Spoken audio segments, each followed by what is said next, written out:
Hello traders, welcome back. In the previous lecture, I have discussed about the basic formation and characteristics of piercing line candlestick pattern on a price action chart. From this lecture 1, we will learn another strong candlestick pattern, that is the spinning top candlestick pattern. So in this lecture today, I will be talk to you about the basic formation and characteristics of spinning top candlestick chart pattern. The spinning top candlestick is an easy formation to recognize and can be helpful in determining the price reversal might occur. So let's start. What is spinning top candlestick chart pattern?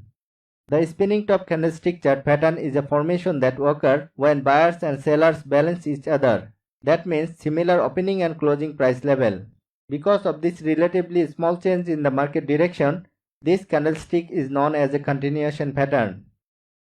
Formation of spinning top. In general, spinning top are two types, the bullish spinning top and the bearish spinning top. Every spinning top consists of a small real body and the long upper shadow. This upper shadow connects the highest price of a day with real body, and the long lower shadow also connects the lowest price of the day with real body. The real body is the difference between opening price and closing price of a candle. So, if the closing price is higher than the opening price, then this type of spinning top are called bullish spinning top. And if the opening price is higher than the closing price, then this type of candle is called bearish spinning top. Bullish spinning top is the sign of buy signal, and on the same way, bearish spinning top is the sign of sell signal. If you find the bullish spinning top at the bottom, because bullish spinning top at the bottom indicate the potential bullish stress bearish momentum at any bottom level. So when you can trade at the bottom level of spinning top on a price action chart and then wait for the candle close completely and formation of spinning top are ready, and then trigger a long trade entry at the new candle open, and stop loss should be placed at least 3 pips below the spinning top lowest price, and take profit level should be at least 2 times longer size of stop loss. On the same way, bearish spinning top of the top level, because the bearish spinning top also indicate the potential bearish strength and rejection of bullish momentum of any top level.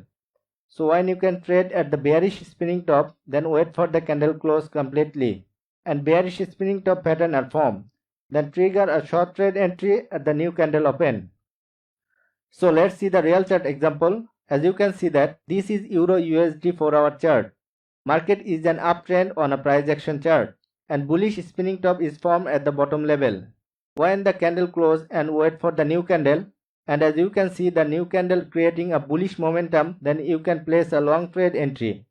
And stop loss should be placed at least 3 pips below the spinning top lowest price, and take profit level should be at least 2 times longer size of stop loss. On the other hand, as you can see, what NZD 1-hour chart, market trend is a downtrend on a chart. Bearish spinning top is formed at the top level of a chart. Then the candle close completely and wait for the formation of bearish spinning top candle. And new candle open, then you can see that new candle are creating bearish momentum. Then you can place a short trade entry which set the stop loss and target profit. So not more today. Have a nice day. Goodbye.